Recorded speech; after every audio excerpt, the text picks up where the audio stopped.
Hello class. हमने इससे पिछली वीडियो में पॉली एम्ब्रियोनी के बारे में बात करी थी। अब हम इस वीडियो में बात करते हैं पार्थेनोकार्पी के बारे में। किसके बारे में? पार्थेनोकार्पी, या हिंदी में इसको कहते हैं एनिषेक फलन। क्या कहते हैं? एनिषेक फलन। इसके बारे में बात करते हैं कि पार्थेनोकार्पी क्या होती है या एनिषेक फलन क्या होता है। पहले एक बार हम ये समझ लेते हैं कि एनिषेक फलन क्या हो जाता है या पार्थेनोकार्पी क्या होती है, फिर हम इसको डिटेल्स में देखेंगे। ओके, तो पार्थेनोकार्पी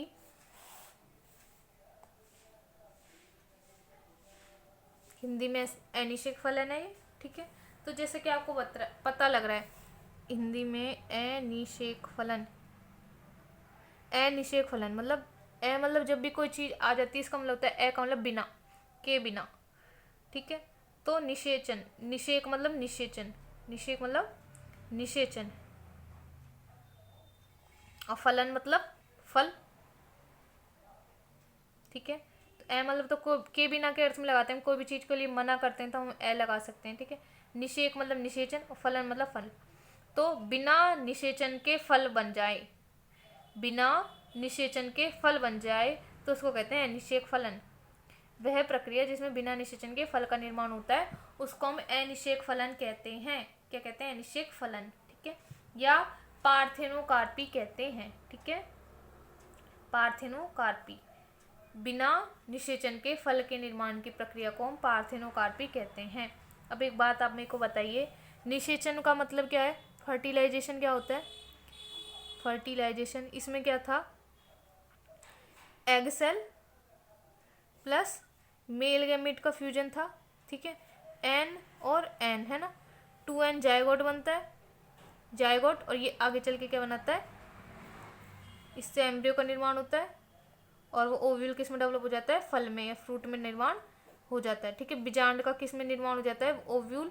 ओव्यूल किस में बदल जाता है? फ्रूट में बदल जाता है। ओव्यूल सीड में, सीड में ओव्यूल से किसका निर्माण होता है? सॉरी, सीड का।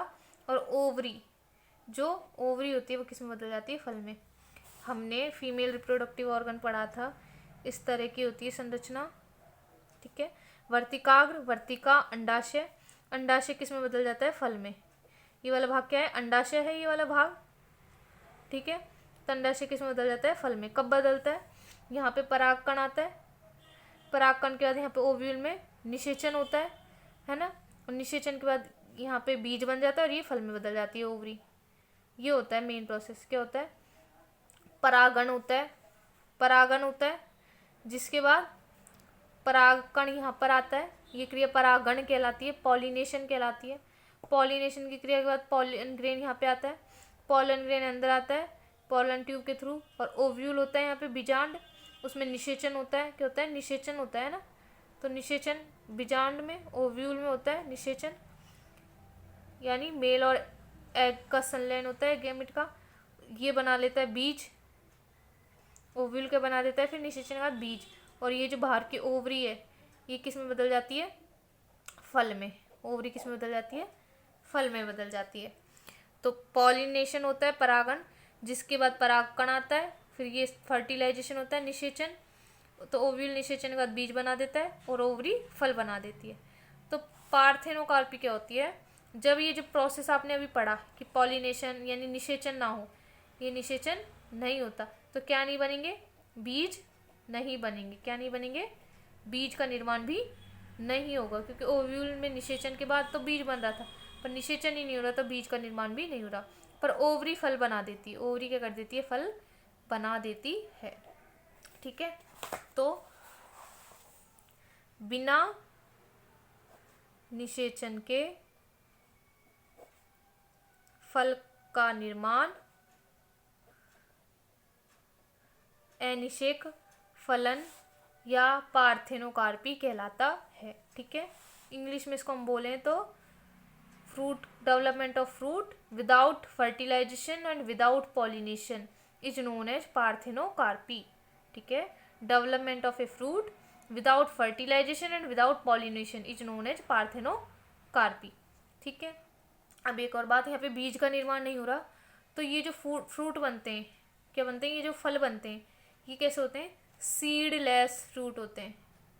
कैसे होते हैं? सीडलेस फ्रूट भी इनको कहते हैं। इनको और भी क्या कहते हैं? सीडलेस फ्रूट भी कहते हैं, या बीज रहित फल भी कहते हैं।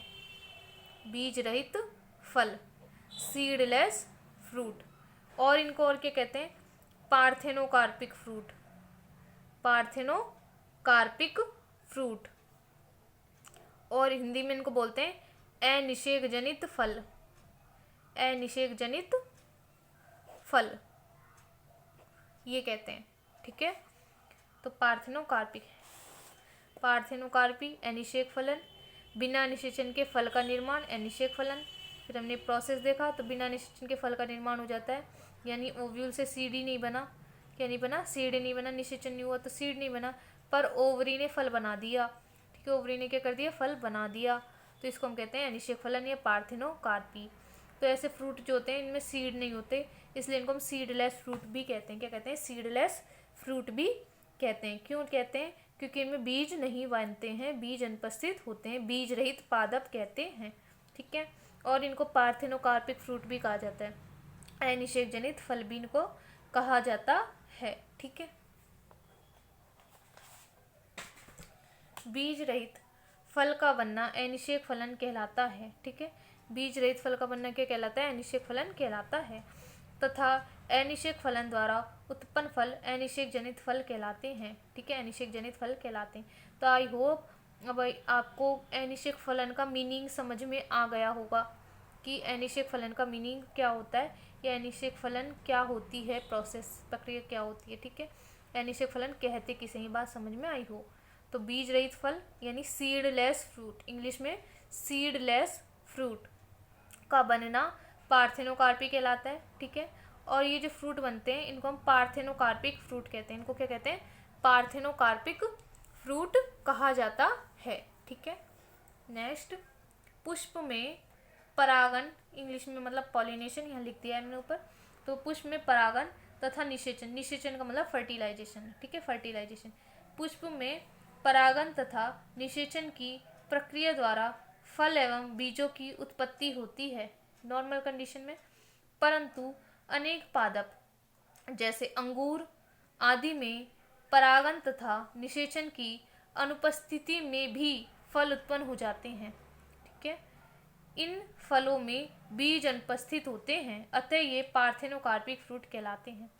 ठीक है, तो यहाँ बताया हुआ है नॉर्मल कंडीशन में क्या होता है, फूल में यानी पुष्प में पॉलिनेशन होता है, फर्टिलाइजेशन होता है, इनके बाद फल और बीजों का निर्माण होता है। ठीक है, सामान्यतः पॉलिनेशन होता है, फर्टिलाइजेशन होता है, और उसके बाद क्या होता है, फल एवं बीजों का निर्माण होता है। ठीक है, परंतु अनेक पादप यानी कुछ पादपों में, जैसे कि अंगूर वगैरह हो गया, अंगूर में बीज नहीं होते ना, अंगूर आदि में पॉलिनेशन एवं फर्टिलाइजेशन की अनुपस्थिति में, यानी ना पॉलिनेशन हुआ ना फर्टिलाइजेशन हुआ, अनुपस्थिति में भी फल उत्पन्न हो जाते हैं, ये भी फ्रूट बन जाते हैं। इन फलों में बीज अनुपस्थित होते हैं, इनमें क्या होते हैं, बीज अनुपस्थित होते हैं, अतः यह पार्थेनोकार्पिक फ्रूट कहलाते हैं। ठीक है, क्या कहलाते हैं, अनिषेक जनित फल कहलाते हैं। ठीक है, यह इंग्लिश में इसकी डेफिनेशन है, नेचुरल और आर्टिफिशियल इंड्यूस्ड फ्रूट। ठीक है, नेचुरली भी होता है ये पार्थेनोकार्पी, और हम आर्टिफिशियल तरीके से भी पार्थेनोकार्पी कर सकते हैं। आर्टिफिशियल जैसे कि हमने अभी लास्ट वीडियो में बात करी थी, अगर कोई मानव या इंसानों द्वारा कोई कृत्रिम रूप से काम किया जाए तो उसको हम आर्टिफिशियल कहते हैं, इंड्यूस्ड कहते हैं। तो नेचुरली और आर्टिफिशियली इंड्यूस्ड फ्रूट डेवलपमेंट। ठीक है, नेचुरली या artificially induced fruit development without pollination and fertilization. ठीक है, फल का तो निर्माण हुआ पर परागन व निषेचन नहीं हुआ, फल का निर्माण without pollination and fertilization is known as parthenocarpy, उसको हम क्या कहते हैं, पार्थेनोकार्पी कहते हैं। ठीक है, तो बिना निषेचन के बिना परागन के अगर फल बन जाएं, ठीक है, तो उनको हम कहते हैं अनिषेक जनित फल या पार्थेनोकार्पिक फ्रूट कहते हैं। ठीक है, अब एक बात बताइए, ये जो फ्रूट बनेंगे, ये जो फ्रूट बनेंगे, फल बनेंगे, यहाँ पे ये कैसे फल गुण होंगे इस वाले फल में, इस वाले फल में कैसे गुण होंगे, केवल मातृत्व गुण होंगे। एक तरीके से कहना जाए तो फीमेल वाला जो प्लांट है केवल उसके ही गुण पाए जाएंगे। ठीक है, क्योंकि परागन तो आया ही नहीं, तो इस वाले के गुण तो आएंगे नहीं। ठीक है, तो जेनेटिक रिकॉम्बिनेशन भी नहीं होगा, फीमेल वाले प्लांट के गुण इसमें पाए जाएंगे।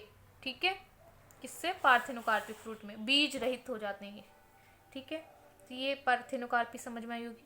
अब हम देखते हैं टाइप्स ऑफ पार्थेनोकार्पी कि ये जो पार्थेनोकार्पी है, पहली बात तो होती क्या है ये आपके समझ में आ गई हो कि पार्थेनोकार्पी या निषेक फलन का क्या मीनिंग है, क्या होती है।